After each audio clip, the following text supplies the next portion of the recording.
That's the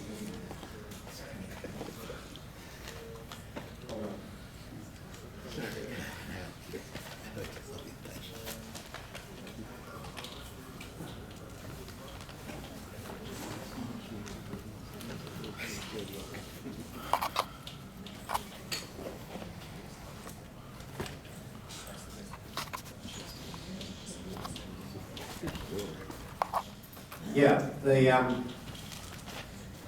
the presentations against the Volga initiative were, well, I thought they were ridiculous, and I'm not just saying that because obviously I've got a particular point of view, but they didn't have any slideshows, they didn't have any presentation, they didn't have any graphs, they didn't have any sort of facts. They were saying that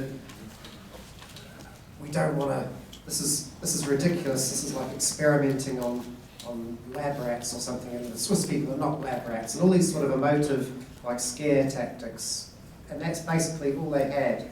They had no reasoned, rational argument at all. And obviously it worked, because like we saw from Martin, most of the people thought that the Swiss National Bank should be the sole issuer of the Swiss franc, but then the fear got to them and they voted against what they thought should be the case. So, and then after I was here earlier in the year, I went to Switzerland again. I went to a conference organised by the Initiatives for Change, which I'd never heard of before. The other way. They were apparently they were involved in the peace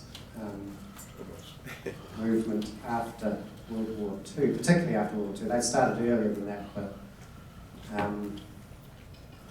and apparently some of the first meetings to build trust between Germany and France were held there in the late 1940s, and that led to the formation of the European Coal and Steel Board or something like that, which became then the European Community in the EU and all that. So it's got a significant history, and they had a lot of conferences and things like that, and they bring people from all over the world, and a lot of young people too they bring.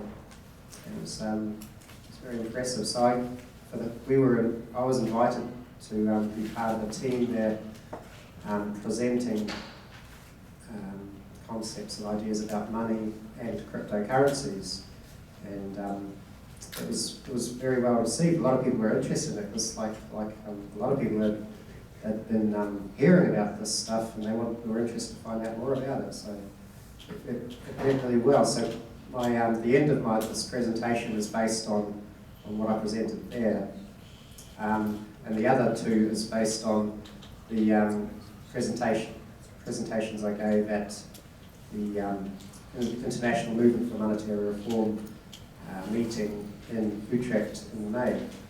So, yeah, we've had an active year of involvement, and well, we'll go into discussion. We'll after this, we're downloading the video from Iceland, but it takes a long time to download. So I was hoping to do that first, and then go into this, and then have the discussion afterwards. But if you can keep the questions, or yeah, I think we should hear from our people from Iceland. So I'll try and go through this quickly, and then we can always go back to it and in the discussion on particular things.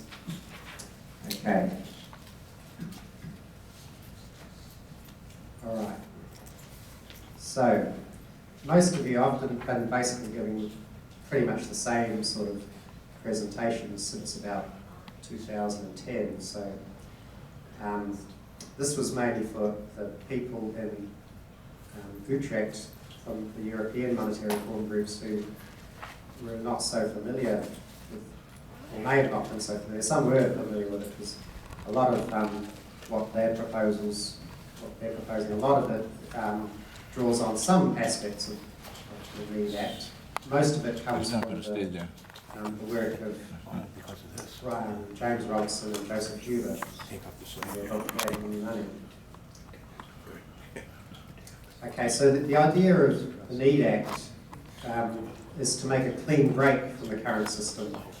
And that is the point that Edgar Walton was making yesterday about if you keep any vestige of the current system, even like having central bank digital currency as a liability of a central bank, or having anything that is a liability of a central bank that's still part of the banking system, are you really breaking away from the system that we're trying to reform? Now, it could operate, it could functionally operate the way that we want it to, but it could easily slip back into going back to the way that things are now if you keep the same framework, the same structure. And Stephen Zarlenga, well, he had a long-term view.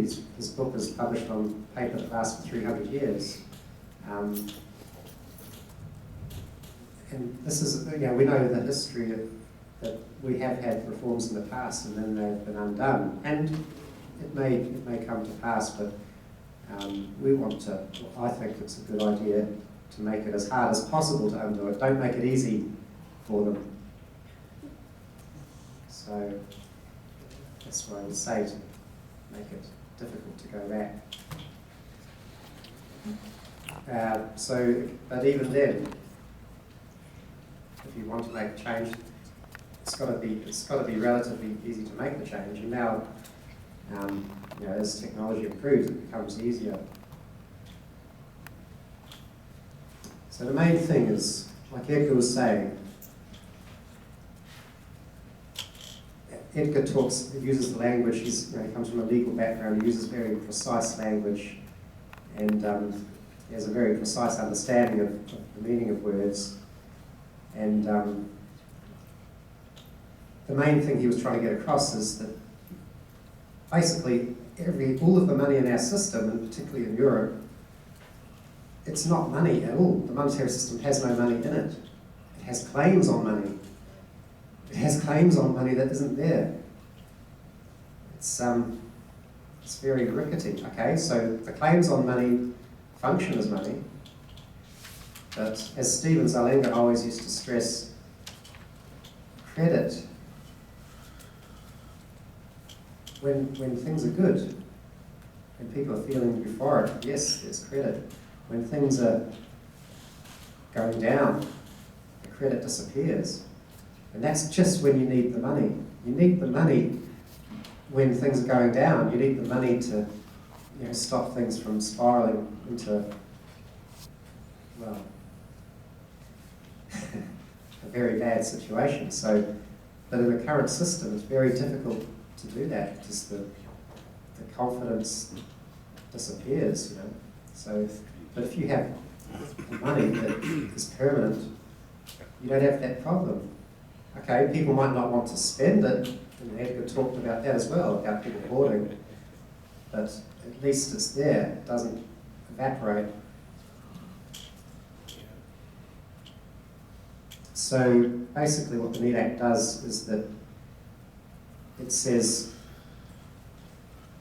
it was a mistake to allow banks to do what they did. But we've got all these dollars out there, that's what we use.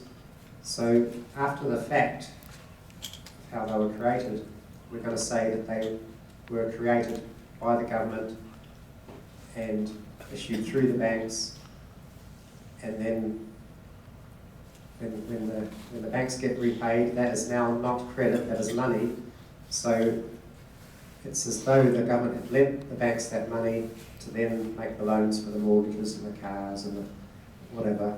And so when that money is then paid back to banks, it's not evaporated, it's passed through back to the government and to go into a revolving fund to be recycled back into the economy.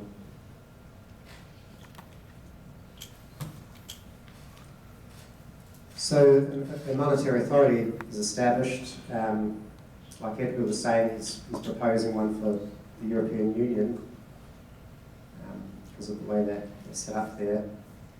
And see, the US is very fortunate in one way because the US has a history, and other countries do too, but the US has a particularly long history of really not having banks, it's particularly in the earlier part of the history, not really having banks and having the Treasury issue a lot of the money. And the Treasury, for a long period, decades, operated, well, the US operated without a central bank for a long period. And then for part of that period, the Treasury basically operated as the central monetary authority, if you want to call it that. It was called the Independent Treasury System, and there was a group of what were called sub-treasuries, which were like, you could think of as they were similar to regional Federal Reserve banks. They were located in various cities around the country, and they were dealing with money and with government bonds. And so there is a precedent in the US, particularly. There are other countries where the treasuries have issued money, including a lot of the European countries and Australia, Canada. The Treasury issued paper money. So there are precedents for all of this because, like I was saying at the opening, the AMI's approach is to use an empirical approach of what has actually happened and worked in the past, rather than a theoretical, speculative approach.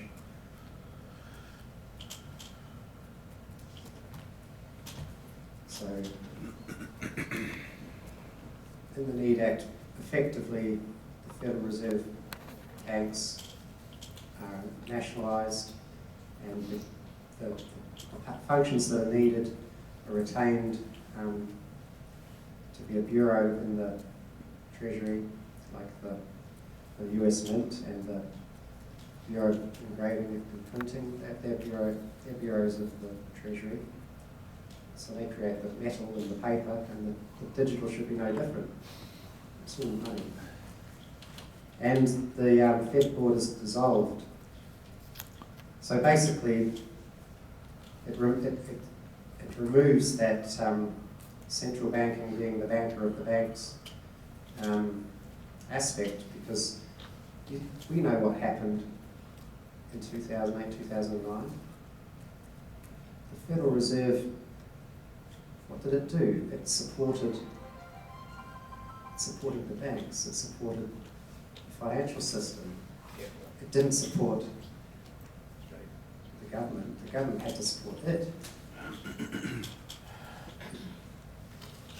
Who were they working for? They were working for their shareholders. So it's not good. Now, stop banks creating money.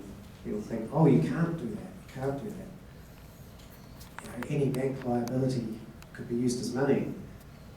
Well, there are ways to stop doing that. You can make those liabilities not accepted by the government for payment. You can make them not accepted in general court cases. You can make them non-transferable if you had to. I don't think you'd have to.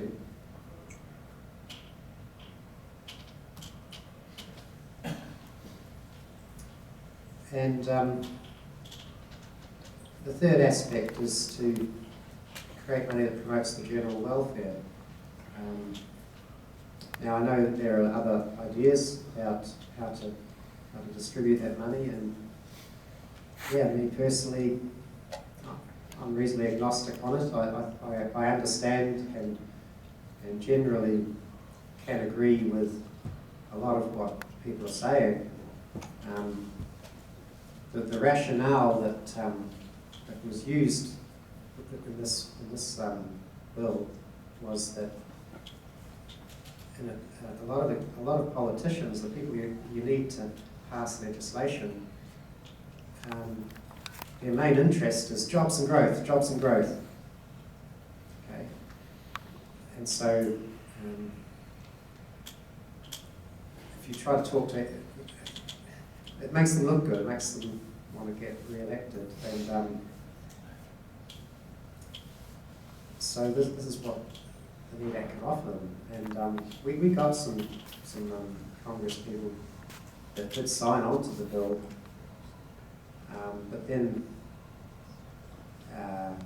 they withdrew, and there was comments like, I thought it was a jobs bill. I didn't know it was anything to do with the Federal Reserve. It's like, and then as soon as they found out it was something to do with the Federal Reserve, they didn't want to touch it. How many was it? Well, that was one in particular that we got that message from. I won't say who, but yeah. So that's the rationale. That's the realpolitik, I suppose, of trying to get something through Congress. But even then, it's difficult. Even if you're offering millions of jobs and getting rid of the debt, which they say they're all interested in, it's like still hard to get through.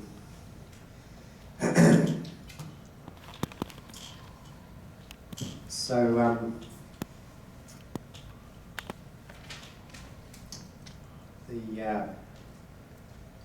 well, these are all parts of the, you've all seen this before, like most of you.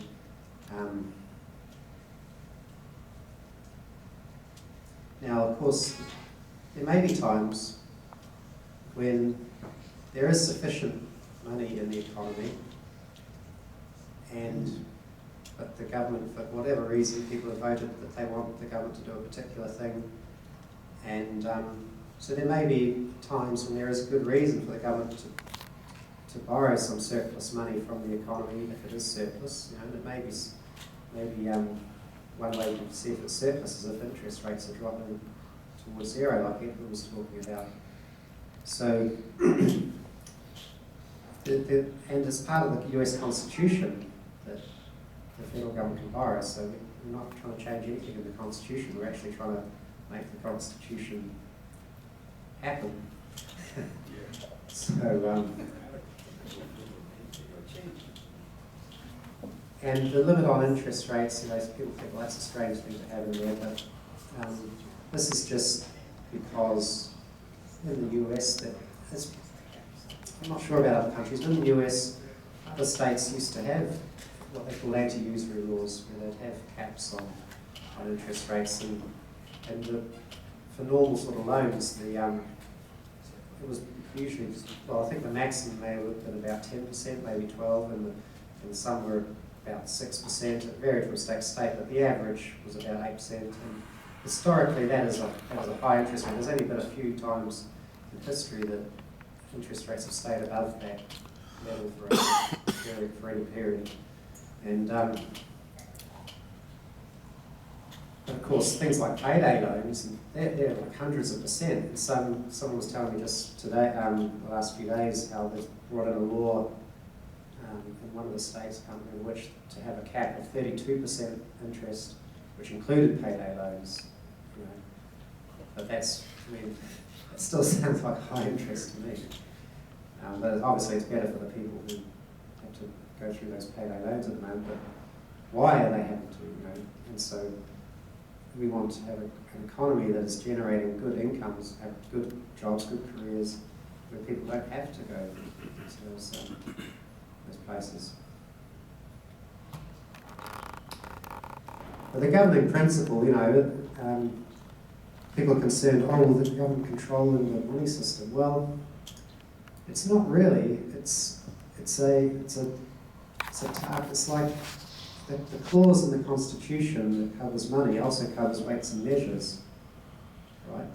How heavy is a pound and how long is a yard.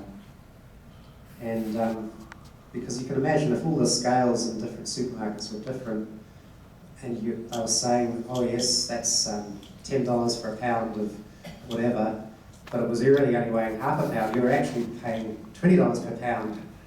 So it would be a way of cheating people. So the weights and measures is handled in the US Department of Commerce, and I don't think anyone complains that they're trying to rig or manipulate how heavy a pound is or how long a yard is. So this monetary authority has no interest in the money, how much money. It doesn't it doesn't get to use or keep any of the money that it decides on. It's funded as part of the budgetary process. Can I ask a question? Oh, at the end, yeah. It's disinterested. I think that was one of the points that Edgar was making, is that you want an issuer to be disinterested in what it's issuing. You know, and that's not the case, obviously, with banks. They're not disinterested. They're very interested in what they're issuing for, and they can control it. This monetary authority has no control whatsoever over any of the dollars that it issues. It is legally charged with maintaining stable purchasing power overall. You know, they can't. If there's a shortage of oil or something, oil may increase in value. You know, if there's a shortage of bananas may increase in value. But overall, the purchasing power of the dollar, for, you know, in aggregate, stays stable. Or, you know, obviously it may fluctuate a little bit, but it'll fluctuate up and down and average around a stable rate. So what this does is it provides an opportunity for adding to, well, it's not revenue, legally it's not revenue. It's called, seniorage is what's called an other financing source in the Financial Accounting Standards Advisory Board's rules. So, as well as taxing and borrowing, say, there's another source there, and it's already used now. The seniorage from the issuing of the coins is used in the federal budget as an offset to the interest on the national debt. It could be used for other things. It could be used, you know, but at the moment the government chooses to use it for that purpose. Now, when you've got a seniorage that's more than you know, a bigger amount, you have the opportunity to use it for other purposes. But it's like Edgar was saying, that's a political decision, and the monetary authority has got no input into that. Okay, so the differences between the Need Act and Robson-Huber, it was really, this is what I went through at Utrecht, because of like I said, most of their proposals, their monetary reform proposals are based on this. And really the only two major differences are that Robson-Huber does not convert all bank money, and what I mean by that is it does not convert savings deposits or time deposits, and it does not convert reserves either. But the Need Act does. And the other main difference is that the Robson-Huber keep the central bank as the monetary authority and the issuer of the money, whereas the Need Act uses the Treasury, which is the traditional issuer of the money in the US, and it's already doing, you know, with the coin and previously with US notes, which were still being issued up until 1971, and they were only stopped being reissued or recirculated in 1996, I think it was. Okay, so basically the UK draft bill, which I was involved in drafting, that's based on Robson-Huber. So basically it's the same differences. The Volgeld Initiative, that was based on Robson-Huber, same differences. Now, how can we sell what we're trying to say, you know, what Edgar was talking about? Well, obviously it's been difficult. And we saw how difficult it was just to find the words to use when we did that exercise on terminology and definitions, to find the words to use to describe the current system and to describe what we were proposing and to describe what to call the plan. We couldn't reach any consensus on that. And but it was an interesting process. And what Edgar has found in his his study into this, he didn't quite mention it. What he's mentioned to me, he's found it difficult to find the legal language to describe the concepts that we're talking about, because they did exist, those concepts did exist. There may have been at a time before things were written down in such detail in legal language.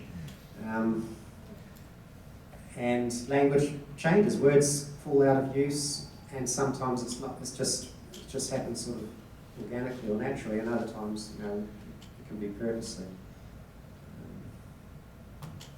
So money, this is, we've had this raging debate, and Stephen's book covers this raging debate between, and it's really a false debate between one camp saying money is commodity, it's like it's gold or it's silver or it's leather or it's a cow or it's a grain of barley or whatever. And then you've had this other side camp saying, no, it's a claim on this or it's a claim on that. It's an IOU or whatever, and it's missing something. It's missing money. There's something in the middle there. Means of exchange. Money, exactly. So we've had this raging debate, for centuries or thousands of years, that is sort of missing the point. And but from time to time, money rears its head, like with the greenbacks, and with US coin, it's always been there. That's why I was meaning to say that I really liked having the candles with the flame, because this idea here, it's like a little flame that's been kept alive, and a few people have, throughout centuries and millennia, have passed that little flame, that flicker on, and it hasn't died out yet. And there's been,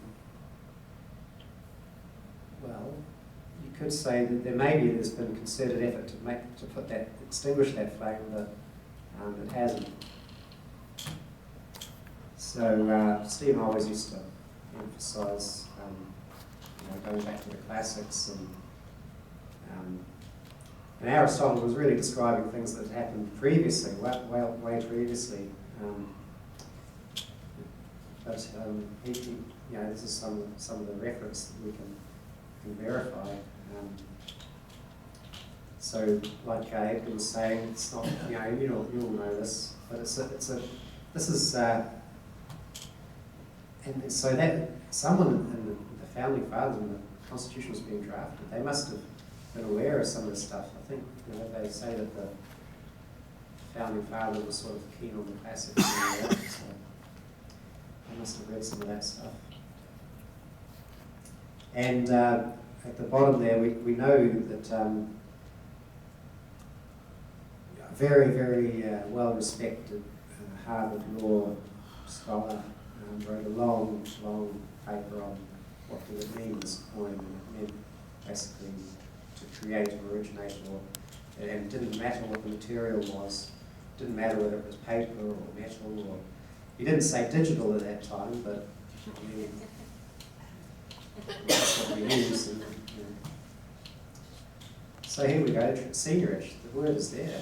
It's in the US Mint's annual report. It's the Federal Accounting Standards Advisory Board handbook, and just looked at the most recent one just to check, and yes, it's still there. That's what it says, so blow that up. Seniorage results from the sovereign power of the government to directly create money, and although not an inflow of resources from the public, does not increase the government's net position. It does increase the government's net position in the same manner as an inflow of resources.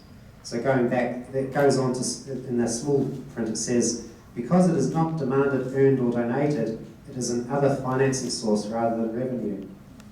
Okay, so it's an alternative to revenue, it's an alternative to tax or customs duties or fines or fees or anything like that. So it's not taking anything from anyone. And you could say, well, it's an inflation tax, but if the sole purpose of the issuing authority is to not create inflation, then you can't say that it's taking money away through inflation, and they'll be judged on their performance, on their results. You can't say beforehand what's going to happen in the future and then say, oh, we can't do it then.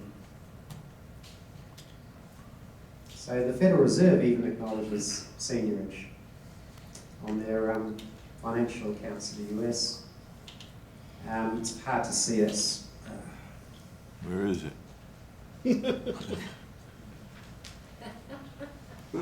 Treasury currency bracket seniorage. It's an instrument discrepancy.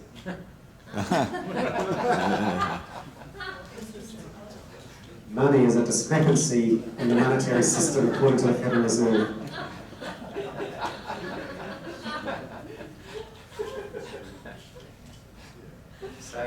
So this is what it looks like on this is what seniorage looks like on a balance sheet.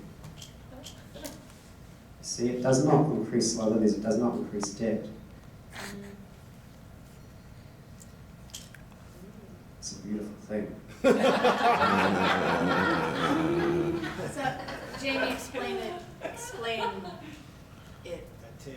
for me. I'm not the only one. Us. Well, let me try. The difference between the two is that the gray is added. On one side, you have an increase in the equity net position, and that's the result of having more cash. So in order to make things balance, when you have more cash, you increase your equity position. There's no taxation going on. This is just increasing the net position by adding cash. Yes, I should have said cash balance, but it's on a balance sheet. So, yeah. So the seniorage adds to the government's cash balance, and it has not incurred any debt, has not issued any bonds for that, and it has not taxed anybody to achieve that increase in its cash balance. And it's the difference between the nominal, what it costs to create it, and its purchasing power. Yeah. So with pennies, I don't know what the current situation is, but there was a period where the copper cost more than the penny. But with digital money, it costs maybe a few cents to create $1 trillion, or maybe fractions of cents. Especially if it's not done using algorithms like Bitcoin. Now that is a complicated system. Alan, yeah. Just a quickie, I think understanding balance sheets is important, and I don't think the ABCs are difficult. We pretty much have an idea of what assets are, whether it's a physical asset or a financial asset, stock, house, bicycle. We pretty much know what liabilities are, that's a debt. Well, equity is the result of a subtraction, is what I like to say. It's nothing else but the simple subtraction of those two things. Subtracting debt or liabilities from assets. That's why a balance sheet balances, because it balances by definition. So if the new money isn't a debt, that's going to increase the result of the subtraction. Yeah, I mean, I didn't know really much about balance sheets until a few years ago, but this concept is quite simple, I think. But I guess it does take a while to get, but I find this now much simpler.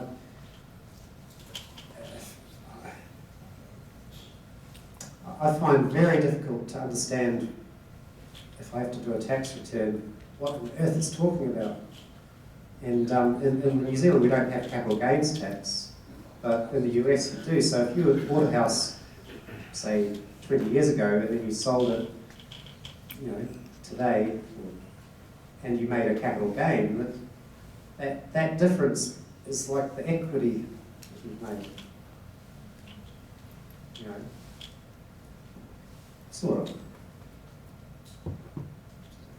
So who's got the other right?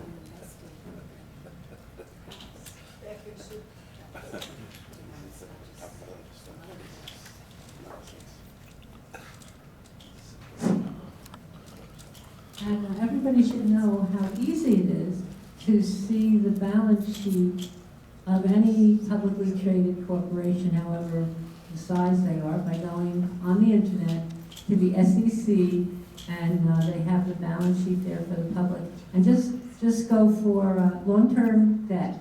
Just do a search on that in the balance sheet, and you'll find out all the debt that all these corporations are into the banks. Yeah, and you can find the balance sheets for all of the banks on the FDIC website. It's called Call Reports, and they have to send them at least once a month, and some more regularly than that.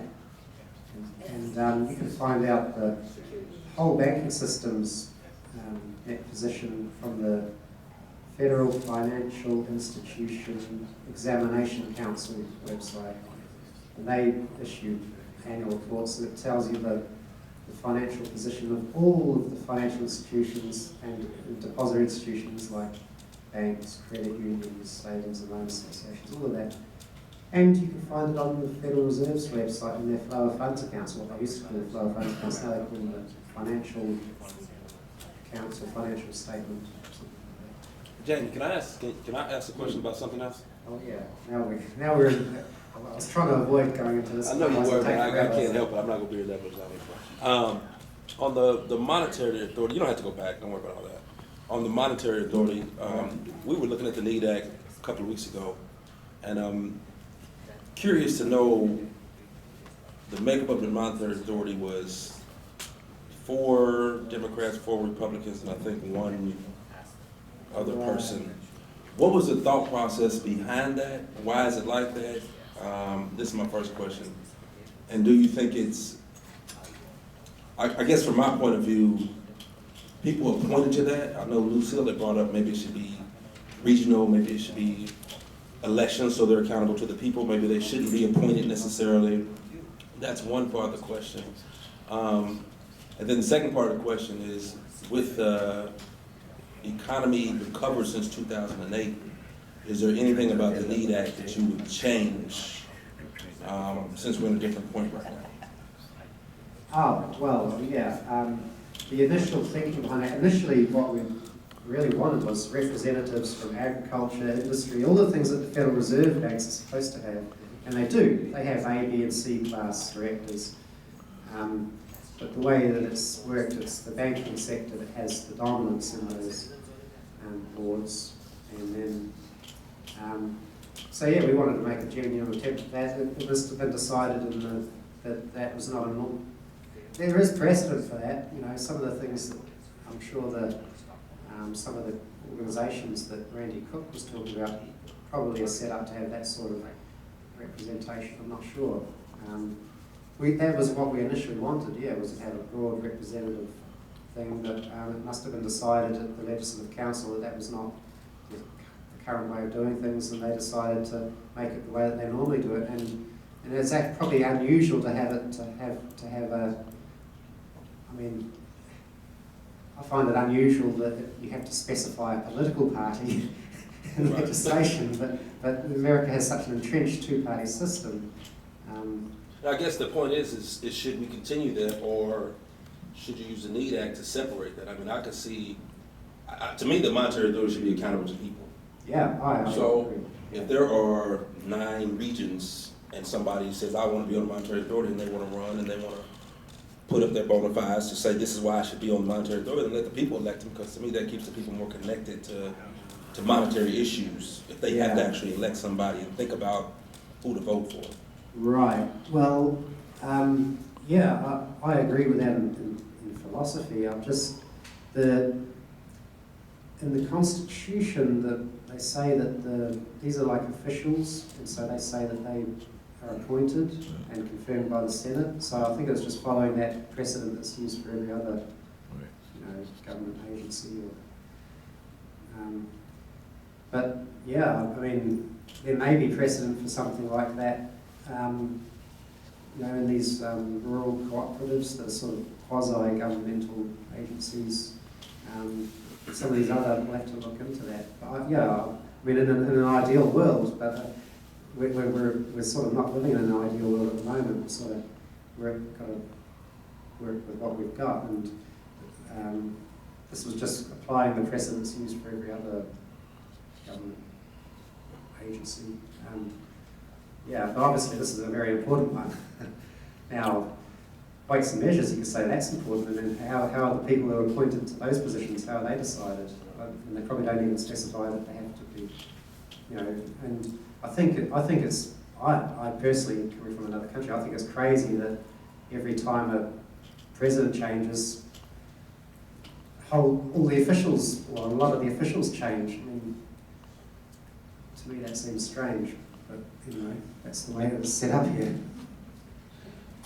Mark also asked about the NEED Act, given it's now 2009, and it's 9 years later. Right. Yeah, well, I mean, I don't think we have it covered. I think, you know, if you look at the U6 and other things, they reckon that unemployment is really about 17 to 20% maybe, because it's not counting people who have given up or have just gone off the list, you know. I think that probably the things are just as bad now as they were. I think it was just that it got into the media when people were being shipped out of Lehman Brothers and having to put their stuff in cardboard boxes. That got the media attention, and they showed people at soup kitchens and that before the election in 2008. And I know that the 3 bags of soup kitchens are still there, they're just not in the news now. You got a question? I think your answer to Mark's question is really important for us to remember, and that is that some of the stuff in the NEED Act was not really proposed by philosophical grounds by Stephen Zarlang and so on. And the example is this political composition of the monetary authority, which I'm hearing was stuck in essentially by the Legislative Council to essentially make it more consistent with present law. So those are 2 different processes, and the same thing will undoubtedly happen again if it's reintroduced, is that there will be changes that will be imposed by the Legislative Council to make it consistent with existing law. Yeah, I mean, we always submitted suggestions, I suppose you could say, that included the agricultural parity, and every time it came back that wasn't there, and I don't know why, but I haven't got to the bottom of it, but I think I'm guessing that it was because they say that that's already current law, that it's just not being applied, you know, like Article 1, Section 8 isn't being applied in the monetary area. So you know, I've shown these before. This is very similar to the way cryptocurrencies work. It's what's called peer-to-peer architecture. So it goes directly from one person to another, or one user or one entity to another. It doesn't go through the bank's own accounts.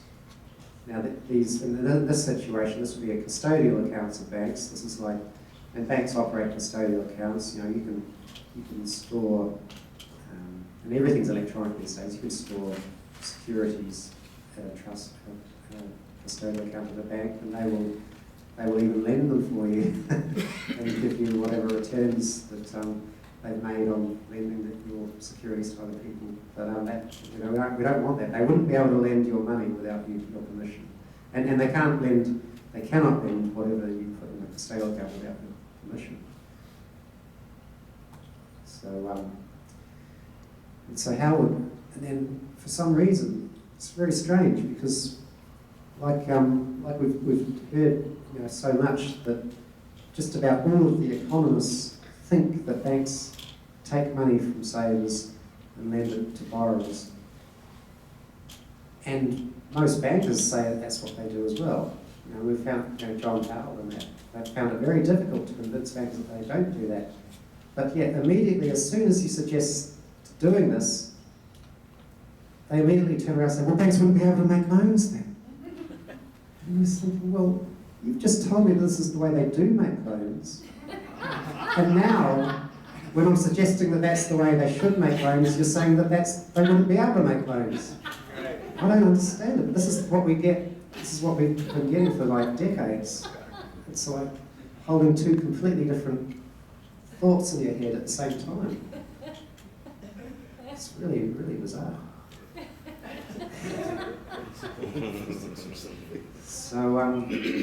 So post Lead Act, banks would make loans by basically recording money that you had lent to the bank and then recording the money that they had lent to a borrower. It's really, really simple. You know, finance companies do this. Any financial institution that is not a bank does this every day. And even banks do it. They operate managed funds. They operate investment trusts as well as doing bank lending. So they do that when they're operating their managed funds or their investment trusts. So they do know how to do it. You know, it's not difficult at all because they're doing it every day, right now. Billions and maybe trillions of dollars they're doing every day. You know, back and forth between the banks. So I don't know why they think this would be a problem because they're doing it already. Okay, so again, so this is the difference between a record and what Edgar was calling as a monetary object or the embodiment of the currency unit, right? And you can think of a Bitcoin as something like that, or a cryptocurrency token as something like that. Okay, it originated in a different way, and it's not coming from a public authority or a government authority, but it's coming from a group of network of users who have agreed to those rules, agreed to be part of it. They're not being forced to. Now, you could say, well, if you're having to pay taxes to the government and the government's saying that you have to pay money, this sort of money, then you're being forced to use that. Well, at the moment, we're being, like Edgar was saying, we're being forced to make. Okay, Edgar, you may have been a bit when he was saying that we're being forced to fund banks. It may sound strange, but you know I've been raising this point since even 2009. That and other people have. I'm not the originator of this idea. It's been case law for well over 100 years that a bank deposit legally is treated as an unsecured loan that you've made to your bank. You know, banks, like Edgar was saying, banks like to tell you that, oh yes, your deposits are safe with us, you know. But legally, it's like you're an unsecured creditor, and that's why the FDIC insurance was created, because you know, it's not the money's not there. Joe. So Jamie, on hello, is this working? No. You got to press it. Press the button on the left. And hold it. Sorry. So hello. Yeah. So Jamie, just earlier you said that what really takes place is there is a recording of the balances that the banks are holding and of the loans that they're making. Okay, and then on the next sheet, the one that you just had up, here it says we call that true intermediation, right? And we say the banks on lend and invest like mutual. My question is this: Isn't that or is that act right there a credit creation? Oh yeah, well, I suppose you could say it's a record of credit creation, but it's not creating new numbers. It's not creating numbers that can be spent, it's creating numbers that are just a record. Okay, but that record, I see my question, I'm trying to go back to the monetary and credit aggregates, okay? Mm-hmm. So at that point right there, doesn't that increase the credit aggregates? It increases the credit aggregates, okay. Yeah. But the money aggregates will be separate. This is the key thing, you know, like you say, the key word is separation. I think Edgar used the word disentanglement yesterday. One of the reasons that I'm asking that is because in our discussions with regard to the language in the Act, which is actually the same as in the Federal Reserve Act, there's a lot of question about what that means, monetary and credit aggregates, and how does it work in terms of the actual movement of these balances through the economy. And I think that right there is a very clear, these two slides really take that into an explanation. Thanks. Oh, you're welcome. And yes, you've mentioned it before to Rev, and what I've said to Rev, and just if you get confused with the word credit, and the credit, particularly in that part of the language of the Federal Reserve Act, credit aggregates, just replace the word credit with lending aggregates. Like, you know, there's the total credit market debt. That includes bank lending, which you know, economists who know anything about banking would say that's primary credit, and then the lending of those deposits through other financial institutions, then they call that secondary credit. And so you can have the same dollar units lent through a real estate investment trust, a mutual fund. At each time it's passing through, it's adding to a lending aggregate, so adding to the records of borrowing and lending. So it's adding to, but the total amount of credit obviously is more than the amount of money, the amount of dollars passing through that chain of lending and borrowings.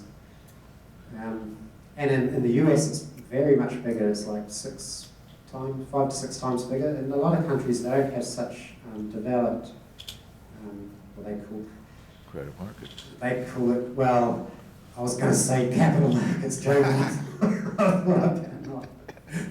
Credit markets. A personal joke. It's a joke between me and Joe. Can I just Yeah. say something in there? So, I don't know if I can articulate this Steve, right. what- Oh. I can't lose the thought before I say it, and I don't know if it's gonna make sense. But, so if you have that, you know, surplus funds that are put into savings and unlended, they have to be paid back to the one who saved it, and with whatever interest there is any. And the ability to do that, I mean, that possibility is what monetizes that. I don't know if that's the right word, but it's creating the value is the potential in the human being and the environment that you're investing the effort that enables you to produce the goods and services and pay back the loan, and that is how, I mean, something has increased, but it's the same money that has facilitated that increase, and what backs that money is the investment of the effort, the qualified effort to bring good into the world. And, you know, the money goes back to the saver who needed it to begin with and sometime in the future. And so there is an increase, but the money supply, you know, it's a velocity of money or something. And this goes back, you know, the question of what backs the money. And Bo-Yang knows I sent her this little monetary awareness survey, and one of the questions there is, you know, what backs